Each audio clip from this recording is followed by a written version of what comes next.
Ever wondered how to use data stores in Roblox? Well, today I'm going to show you. Let's get into it.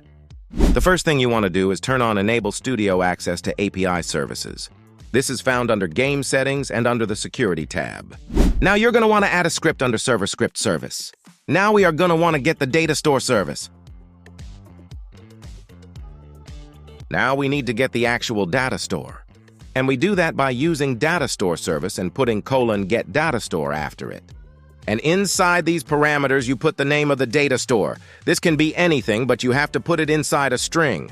Okay, I just set up a player added function so we can get the player. The first one we are going to talk about is setAsync. So first type your data store variable name and then do :setAsync. The first argument it requires is a data store key, which is what you would use to get the data. It's best to use the player's user ID because it can't change. Say you use the player's name as a key and then the player changes the name, that data will be lost. The second argument is the value, which is optional, but you can set the value from the script. So I'm just going to put 10 in there to show you, and then it'll print it to show you it works. And there we go. It prints instance because the 10 doesn't have an assigned value, and it's just a number. Next is getAsync.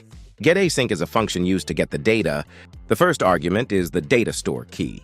Next is a function called incrementAsync, and it's used to increment the data by the given number. The first argument is the data store key, and the second is amount you want to increment.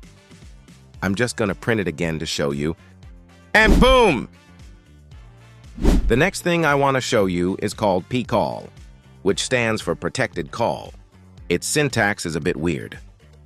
First type local and then success and then put a comma and then put error message. Now these are optional names, but provide clarity when using them for data stores. And I forgot to say, put equals pcall. So it should look something like this. Pcalls are useful for protecting things. For example, data when we call them, say the player has a bad internet connection. They might not get the data before they join and lose everything.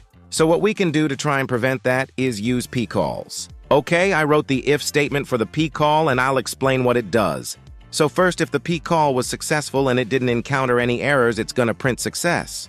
Or in other cases, it would give the player the data. And if it wasn't successful, then we print the error message that it gives us, which is stored under the error message variable. I think that's going to wrap it up. If you enjoyed the video, make sure to leave a like and subscribe. It helps out a ton. And also, I wanted to thank you all for all the support. Thanks for watching.